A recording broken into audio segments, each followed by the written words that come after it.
नमस्कार साथियों, स्वागत है आप सभी का आपके अपने YouTube चैनल रत्न राशि ज्योतिष में।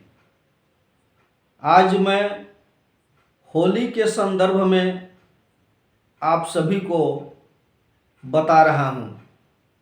जैसा कि शास्त्रीय मतानुसार होली का त्यौहार 4 मार्च को है। इससे पहले होलिका दहन के विषय में तमाम लोगों ने अपनी अपनी जानकारी दी है, जिसमें सायं 5:10 से 2 मार्च को पूर्णिमा की शुरुआत हो रही है, जो मंगलवार सायं 5:35 तक रहेगी। इसी बीच में होलिका दहन की शुरुआत होनी है तथा इस वर्ष चंद्र ग्रहण का भी संयोग बना हुआ है। होलिका दहन 2 मार्च को नहीं मनाई जाएगी। होलिका दहन 3 मार्च को मनाई जाएगी,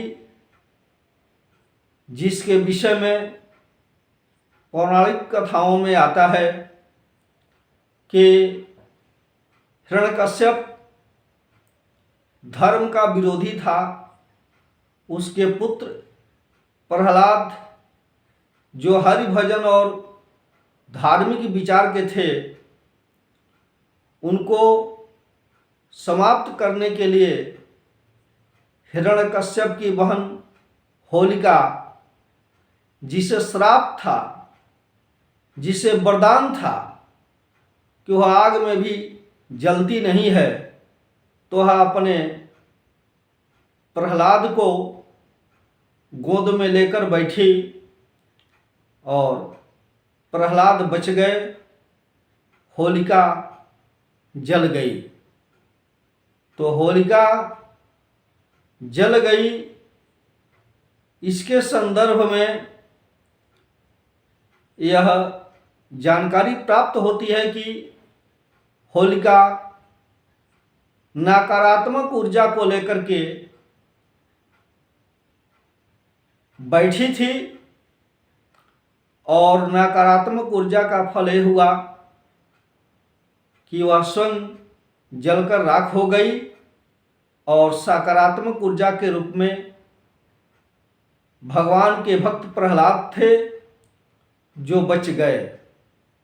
तो होलिका दहन के दिन शारीरिक पीड़ाओं से बचने के लिए लोग उपटन लगवाते हैं। उसकी झिल्लियाँ जहाँ सम्मत गाड़ी जाती हैं, जहाँ होलिका दहन होनी है, वहाँ ले जाकर के लोग फेंक देते हैं। साथ ही मैं यह बताना चाहता हूँ कि यह तो शारीरिक पीड़ा दूर हो गई, लेकिन जब वहाँ आप जाएं तो वहाँ एक प्रार्थना करें कि हमारे परिवार में, हमारे घर में जो भी नकारात्मक ऊर्जा है, जो भी दुख दरिद्रता है, कष्ट है, यह सब होलिका के साथ दहन हो जाए और वहाँ 3 बार प्रणाम करके फिर घर चले आवें। तो जहाँ तक मान्यता है कि इसका प्रणाम बहुत ही अच्छा होगा। कोई विशेष पूजा अर्चना नहीं है, बस इतना ही कहना है, हे अग्निदेव, जिस तरह से नकारात्मक ऊर्जा लेकर बैठी हुई होलिका अपने को स्वयं भस्म हो रही है और सकारात्मक ऊर्जा के रूप में भगवान के भक्त प्रहलाद बच जा रहे हैं, उसी तरह से हे अग्निदेव, होलिका के साथ मेरे परिवार की नकारात्मक ऊर्जा, दुख, दारिद्र्य और कष्ट दहन हो जाए तथा सकारात्मक ऊर्जा से परिवार और घर भर जाए। यह कह करके अग्निदेव की प्रार्थना करें और प्रार्थना करने के बाद घर चले आवें। इस वर्ष होली का त्यौहार बुधवार को पड़ रहा है, 4 मार्च को। इस प्रकार बुधवार के दिन हम रंगों में हरे रंग, अबीर में हरे रंग के अबीर का प्रयोग ज़्यादा करें, क्योंकि हरा दुख और दरिद्र का निवारण करता है। हरा रंग शारीरिक कष्ट में हुए दर्द को दूर करता है। इस प्रकार मैं आपको ये बताना चाहता हूँ कि इस चंद्र ग्रहण के दौरान कुछ ऐसी राशियाँ हैं जो अच्छी रहेंगी, कुछ ऐसी राशियाँ हैं जो खराब रहेंगी। जैसे मेष, वृष, तुला और वृश्चिक, मिथुन और मीन, ये राशियाँ चंद्र ग्रहण के बाद बहुत ही अच्छी रहेंगी। शेष जो राशियाँ हैं, इन राशियों को कष्ट होगा, शारीरिक पीड़ा के साथ मानसिक उत्तेजना भी होगी, कार्यों में बाधाएं आएंगी, जिसके लिए सबसे अच्छा उपाय मैं आपको ये बता रहा हूँ कि होलिका दहन के समय वहाँ जाएं और अग्नि देवता को प्रणाम करें और कहें, हे अग्नि देवता, होलिका सकारात्मक ऊर्जा को अपने गोद में लेकर के बैठी है भगवान के भक्त प्रहलाद को, और उसके अंदर नकारात्मक ऊर्जा भरा हुआ है। उसी तरह से हमारे परिवार में जो भी कष्ट, दुख, दारिद्र्य हैं, नकारात्मक ऊर्जा हैं, उसको भी होलिका लेकर के बैठ जाए और उसके दहन के साथ ये नकारात्मक ऊर्जा, दुख, दरिद्रता आदि का दहन हो जाए। हे अग्नि देवता, हमारे ऊपर कृपा करें, तो इससे परिवार में सुख और शांति मिलेगी, बाधाएं दूर होंगी। इसमें कुछ करना भी नहीं है।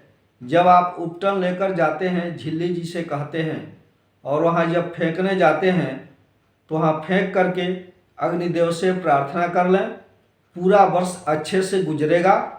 साथ ही मैं बताना चाहता हूँ कि इस वर्ष अग्निभय, पीड़ा, राष्ट्र में उपद्रव, प्राकृतिक आपदा, ये सारी घटनाएं होंगी, क्योंकि जिस वर्ष मलमास लगता है और वह भी ज्येष्ठ महीने में, उस वर्ष मान्यता है कि ये सारी चीज़ें होती हैं। और अनाज सस्ते होंगे, सोने और चांदी के रेट में मार्च महीने से लेकर के और अप्रैल तक कुछ कमियां आएंगी, फिर इसमें भी तेज़ी का रुख होगा। अब मैं आप सभी को ये बताना चाहता हूँ कि होली में हरे रंगों का प्रयोग, हरे रंगों का वस्त्र विशेष रूप से आपको प्रभावित करेगा, आपके जीवन को प्रभावित करेगा, परिवार को प्रभावित करेगा। इस प्रकार हरे रंग का सदुपयोग करें। हो सके तो पीले रंग का भी प्रयोग कर सकते हैं। इसके अलावा लाल रंगों का प्रयोग उतना अच्छा नहीं होगा, गुलाबी रंगों का भी प्रयोग कर सकते हैं। इस प्रकार होली के विषय में मैंने आप सभी को यह जानकारी दिया कि चंद्र ग्रहण का समय 3:15 से लेकर के और 6:47 तक रहेगा, तथा इस बार चंद्र ग्रहण 3 घंटा 28 मिनट का रहेगा। चंद्रास्त के विषय में, चंद्रास्त जब होगा तो उसी समय भारत में चंद्र ग्रहण दिखाई देगा। विशेष रूप से अन्य जगहों पर तो पहले ही दिखाई देगा, लेकिन चंद्र ग्रहण की शुरुआत भद्रा के साथ ही चंद्र मास यानी पूर्णमासी का शुरुआत भद्रा के साथ ही हो रहा है, और जो मंगलवार को सुबह 9:35 तक भद्रा रहेगा। भद्रा समय में कोई भी काम किया नहीं जाता है और भद्रा के कारण होलिका दहन का समय 2 मार्च को न करके 3 मार्च को किया जाएगा। इसकी जानकारी मैंने आपको दिया। शेष बात अगले वीडियो में। इसके अलावा मैं ये बताना चाहता हूँ कि होली के दिन मिष्ठान वगैरह ग्रहण करें, लेकिन रंगों का प्रयोग हरे रंग का करें ताकि शारीरिक सुख आपका रहे और आपके कार्य अच्छे बने। इसके अलावा कुछ लोगों को मिष्ठान वितरण करें और होली का मतलब हुआ जो हमसे खिन्न हैं उसको भी मना लिया जाए, जो हमसे दुखी हैं उन्हें भी सुख प्रदान किया जाए। शाब्दिक अर्थ में होली का अर्थ यह है कि हम किसी को कष्ट न दें, अगर दिए भी हों तो उस दिन उसे मनाने की कोशिश करें। इस प्रकार मैं होली के विषय में आप लोगों को जानकारी दिया। यदि मेरा वीडियो अच्छा लगे तो चैनल को सब्सक्राइब करें और शेयर करें। बस धन्यवाद। अगली बात अगले वीडियो में बताएंगे।